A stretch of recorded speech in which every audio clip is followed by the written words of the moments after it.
नहीं मिल रहे कि मैं क्या और आसमान को मैं छू कर दिखाऊंगी। मेरी ताकत हो 2 मार्च को सब वोट करने जरूर गए।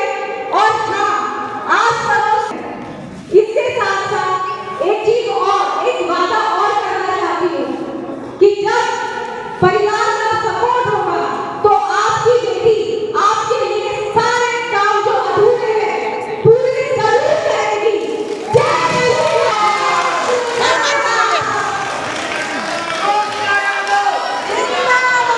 स्वागत करें हमारे मेयर प्रत्याशी जो अभी आपको संबोधित करेंगे और अपने पार्षद कैंडिडेट जोशन है, सम्मानित बुजुर्गों, भाइयों, बहनों, बात सकती कैसा सहयोग किया मोदी जी ने कि सब जगह मार्केट की जगह के लिए लोकसभा विधानसभा दिल्ली की मुख्यमंत्री हो, यहाँ की आपकी इतनी सारी पार्षद हो और आपकी मेयर थे।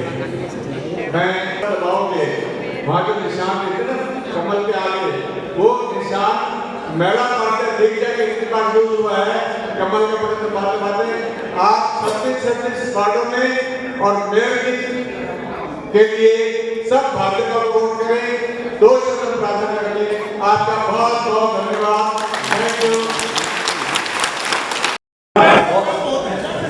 अब मैं कहना चाहूंगा कि ना कमान के चले ना कोई भी खींचे भी साथ न दे सकती कि वो बहुत ही भारी बहुमत से चुनाव जीतने वाले हैं तो उनका वो पुरुषार्थ कि वो क्या कर सकते हैं। अब मैं आप सभी को कहूंगा कि एकदम खड़े होकर जोरदार तालियों से अपने हाथों में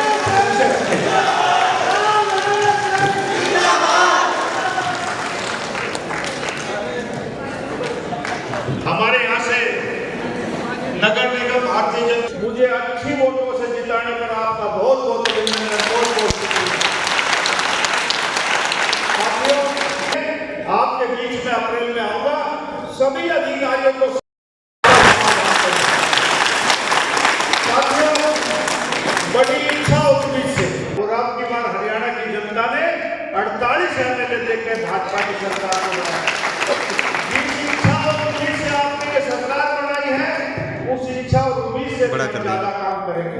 साथियों 2014 पहली बार आपने भाजपा की सरकार बनी, मुझे यहाँ से आपने विधायक चुनने भेजा, मैं मंत्री बना और जो कुछ मुझसे बढ़ पाया मैंने वो काम करने की कोशिश की। जो लोग गुड़गांव में 2014 से पहले रहते हैं वो गुड़गांव के हालात जानते हैं। 14 से पहले क्या हालात थे और 14 के बाद भारतीय जनता पार्टी की सरकार आने के बाद कितने हालात बदले। साथियों ये गुड़गांव, क्योंकि गुड़गांव हरियाणा के खजाने में सबसे ज्यादा रिवेन्यू देता है, तकरीबन 56 से 62% रिवेन्यू अकेला गुड़गांव जिला देता है। लेकिन सरकार को काम नहीं करती थी। जो मुख्यमंत्री बनता था वो दूसरे इलाके का बनता था, वो अपने जिले में या जिलों में बांट दिया करता था। लेकिन भाजपा की सरकार आने के बाद सबका विकास, सबका साथ की तर्ज पर काम हुआ और अहिरवाल में भी विकास के काम शुरू हुए। साथियों ज्यादा दूर नहीं, हम गुड़गांव की हालत देखो। गुड़गांव एक स्थान से दूसरे स्थान पर पुराने गुड़गांव से नए गुड़गांव या नए गुड़गांव से पुराने गुड़गांव में जाने हमें कितनी देर लगती थी। हमारी भाजपा की सरकार 2014 के बाद हमने हिरोना चौक, राजीव चौक, इको चौक, सिग्नेचर टावर, महाराणा प्रताप चौक, कितने फ्लाईओवर बने। भाजपा की सरकार नहीं बनी, 2 दलों की सरकार बनी, बीजेपी और जेजेपी की। और साथियों साझेदारी के काम में जैसा काम चलता है ना वैसा ही सरकार में चला और उसका नुकसान गुड़गांव की जनता को उठाना पड़ा। हमारे बादशाहपुर से निर्दलीय उम्मीदवार जीता और विकास का जो पहिया चालू करके मैं गया था 19 तक, वो सारे काम रुके। और मैं कह सकता हूँ कि इन 5 सालों में गुड़गांव में कम्युनिटी सेंटर के लिए आधारशिला नहीं रखी गई। साथियों फिर से भाजपा की सरकार बनी, पूर्ण बहुमत की बनी है। अब विकास के काम बहुत शुरू होंगे। आपके जो उम्मीदें आप लोगों ने लगाई है उससे ज्यादा पूरी करेंगे। लेकिन 2 साल से नगर निगम के चुनाव नहीं हो पाए। अब नगर निगम के चुनाव हुए हैं। भारतीय जनता ने मेयर प्रत्याशी राजरानी मल्होत्रा जी को टिकट दिया है।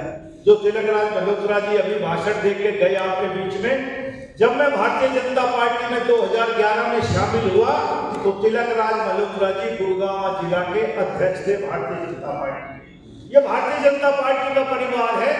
ऐसे परिवार अब तो देश में भी 5 साल बीजेपी की सरकार है और प्रदेश में भी आपके द्वारा बनाई गई 5 साल की सरकार है। हमने रहना है। दिल्ली में आप लोगों ने देखा 10 साल आम आदमी पार्टी की सरकार रही, देश में भारतीय जनता पार्टी की सरकार रही। रोज आपस में खींचातानी रही, दिल्ली का विकास रुक गया और दिल्ली की जनता ने तंग आकर आखिर इस चुनाव में 70 में से 48 विधायक भारतीय जनता पार्टी के। तो साथियों, हम नहीं चाहते कि दिल्ली की तरह विकास रुक जाए। देश में भाजपा की सरकार, हरियाणा में भाजपा की सरकार, तो गुड़गांव में भाजपा की सरकार क्यों ना हो? इसलिए आपसे निवेदन करने आया हूँ कि आपस में चूक मत जाना। अब कोई बहन नहीं, जब तक कांग्रेस की सरकार बनेगी, अब तो बीजेपी की सरकार बन चुकी। इसलिए आपसे हाथ जोड़ के प्रार्थना करने आया हूँ कि ट्रिपल इंजन की सरकार बनेगी, हमारे इलाके के रुके हुए विकास के काम होंगे और ये तकरीबन काम गुड़गांव में नगर निगम द्वारा किए जा रहे हैं। कोई गलियां, कोई सड़क हो, सीवरों के ढक्कन टूटेंगे, सीवर चौक हो रखे, बिजली पानी की व्यवस्था आपकी पास। यदि हम इस पॉलीथीन का इस्तेमाल बैन कर देंगे तो ना हमारा सीवर चौक होगा, ना वायु लगेगा। मुझे भी नहीं पता कि इसे, लेकिन ये काम करो, आने वाली नस्लों की उम्र बढ़ जाएगी। 400 लोग आपको बीजेपी की वोट देना। जय हिंद।